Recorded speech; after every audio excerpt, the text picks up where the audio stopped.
В августе 2015 года Кыргызстан стал полноправным членом Евразийского экономического союза. Интеграция стран в рамках ЕАЭС происходила на фоне глобальных политических и экономических кризисов, санкций и торговых войн. Но, несмотря на вызовы, процесс формирования союза стабильно продолжался. Членство в ЕАЭС гарантирует 4 свободы: свободное передвижение товаров, услуг, трудовых ресурсов и капитала.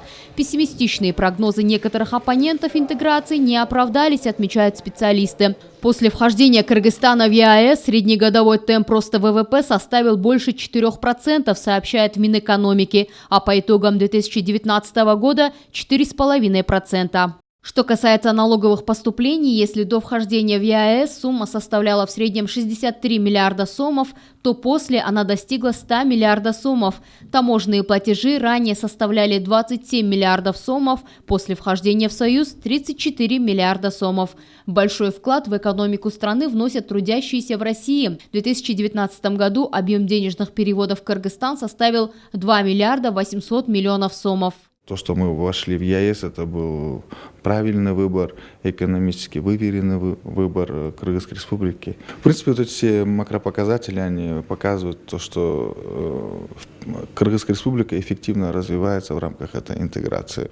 Для адаптации экономики Кыргызстана к новым условиям на первоначальном этапе Россия выделила $500 миллионов в виде гранта. Был создан Российско-Кыргызский фонд развития, который сейчас является одним из главных финансовых институтов по кредитованию региональных проектов. Кроме того, Россия выделила $200 миллионов для модернизации КПП, ветеринарных и фитосанитарных лабораторий.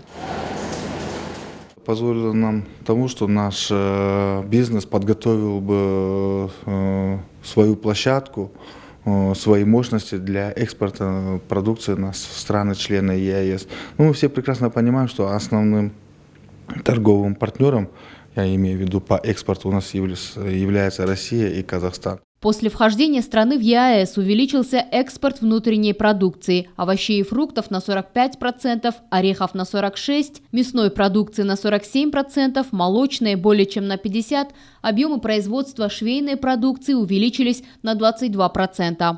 Постепенно Кыргызстан отошел от реэкспорта к реальному производству, и это, возможно, один из главных плюсов вхождения страны в ЕАЭС, говорят эксперты. Что сложный процесс трансформации, который рано или поздно все равно пришлось бы делать, что важно понимать, потому что всегда сидеть на товарных потоках, это опять же выгодно, но никому долго это делать не удавалось, потому что тот же и Казахстан, и Россия могут напрямую из Китая, из Турции также все возить.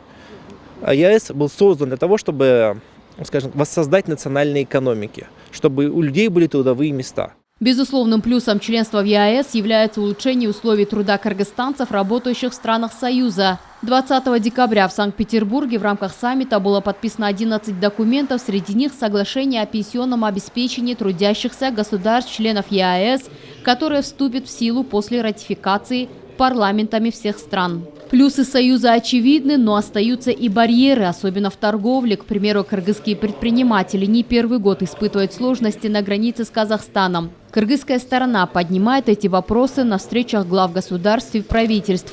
Также наша страна выступает за усиление полномочий наднационального органа Союза – Евразийской экономической комиссии. Нургуль Саматова, Есентур Абыкеев, Ала-То 24.